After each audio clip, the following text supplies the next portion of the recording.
Ինչ խնդիրներ եւ ինչ հեռանկարներ ունի Հայաստանի կառուցապատման շուկան։ Ինչպես են կառուցապատման ոլորտում գործող ընկերությունները զարգացնում իրենց նախագծերը եւ ինչ կարող է անել պետությունը ոլորտն էլ ավելի մրցունակ ու միջազգային ներդրողների համար գրավիչ դարձնելու համար։ Հարցերի նման շրջանակ է քննարկվել կառուցապատողների հայկական ասոցիացիայի կողմից նախաձեռնած կառուցապատման մարտահրավերները եւ զարգացման հեռանկարները խորագրով համաժողովի ընթացքում։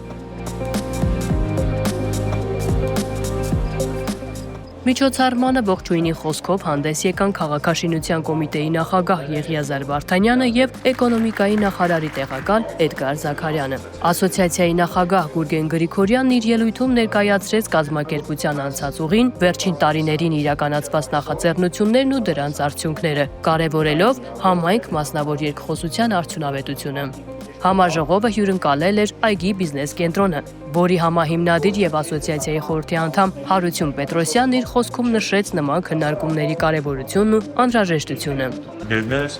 համավորության ներկայացուցիչներ, ամենքից շնորհակալություն եմ ուզում այդժենքեր մասնակցում եք այս միջոցառմանը։ Նաև ուզում եմ շնորհակալություն հայտնել Գյուղենջան միջոցառումների հետ կազմակերպելու համար։ Կարևորում եմ ասոցիացիայի գույրը, դες ամենի ռոճանքյան այն շատ հարցեր բարձրացնելով մեծ ավելի աշխատանք կատարվում է երբ չի բարձրացնելու եւ սա նաեւ միջոցառումն է որ մանրությունն մեր գործընկերները կառուցապատում են շնորհալով ոլորտի ներկայացուցիչները իմանան ավելի լավ պատկերացնեն կառուցապատողների ասոցիացիայի դերը եւ աշխատանք կատարվում։ Այգի բիզնես կենտրոնի մյուս համահիմնադիր եւ ասոցիացիայի խորհրդի անդամ Վահե Պետրոսյանը հանդես եկավ բանախոսությամբ եւ անդրադարձավ կառուցապատման ոլորտում առկա մի շարք կոնցեպտուալ հարցերի, առաջարկելով նաեւ շուկայի զարգացման ծրագրերի մեծ փաթեթ։ Հայաստանում կառուցապատման շուկայի զարգացման հեռանկարը հասկանալու համար Վահե Պետրոսյանը ներկաներին պատմական ամփոփ էքսկուրս առաջարկեց, ամփոփ ներկայացնելով ոլորտի վերջին տասնամյակների զարգացումները, սկսած խորհրդային շրջանի քաղաքաշինական ծրագրերից մինչ անցում ազատ շուկա, երբ կառուցապատման ոլորտում վերացավ պետության մենաշնորհն ու ի հայտ եկան կառուցապատողները։ Պետական մենաշնորհից մտանք չկարգավորվող կամ թերկարգավորվող կառուցապատման միջավայր։ Կապիտալիզմին բնորոշ բոլոր բնական երևույթներն էլ իրենց սպասել չտվեցին։ Սկսվեցին տարբեր տեսակի քաղաքաշինական ծրագրեր, որոնց հետևանքով բազմաթիվ տուժող բնակիչներ հայտնվեցին։ Անշուշտ քաղաքաշինական հարաբերությունները կարգավոր օրենսդրությունը տարեստարի կատարելագործվում էր եւ միջովս էլ է այդպես։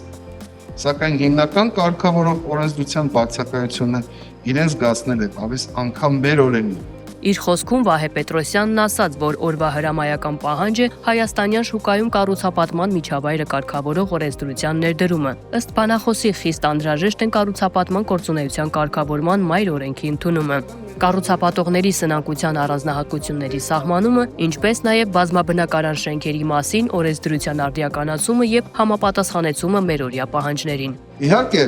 շուկայական հարաբերությունները ակնհայտորեն վերել են իրենց պտուղները։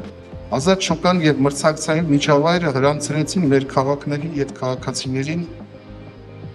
տարեստարի ավելի ու ավելի կատարելագործվող քաղաքաշինական արտադրանք։ Վերջերս կայացած տուն էքսպո այցելած ցանկացած անձ կփաստի, որ ակնառու է հանգամանքը։ Անձամբ ինձ մոտ միայն հպարտություն են առաջացնում շուկայի մասնակիցների պրպտում ու ստեղծագործ նախագծերը։ Այնուհետև Վահե Պետրոսյանը համաժողովի մասնակիցներին առաջարկել է հայացք նետել նաև գալիք տասնամյակին եւ ուշադրություն դարձնել Երևանում առկա երկու հավակնոտ քաղաքաշինական ծրագրերին՝ Նորագյուղի եւ Կոնդի վերակառուցմանը, նշելով, որ դրանք կյանքի կոչելու համար ֆինանսական մեծ միջոցներ են անհրաժեշտ։ Բանախոսը հաշվարկել է եւ ասել, որ հայկական շուկան ի վիճակի չէ հոգալ այդ ծախսերը, հետեւաբար ակնհայտ է, որ անհրաժեշտ են գործիքներ, որպեսզի ներգրավի համաշխարհային կապիտալը հարևան երկրների հաջող փորձի օրինակով։ Վահե Պետրոսյանը նշեց, որ ի թիվս օրենսդրական լիարժեք կարգավորման անհրաժեշտ է նաև բոլոր միջոցներով նպաստել միջազգային կապիտալի շուկաների, հասկանալի եւ վստահություն տվող ֆինանսական գործիքների ներդրմանը եւ կիրառման ապահովմանը Հայաստանի Հանրապետությունում։ Բանախոսը թվարկեց բոլոր այն միջոցառումները, որոնք անհրաժեշտ են կառուցապատման ոլորտում առկա խնդիրները հաղթահարելու համար։ Դրանց թվում էին կառուցապատման գործունեության մասին նոր օրենքի ընդունումը,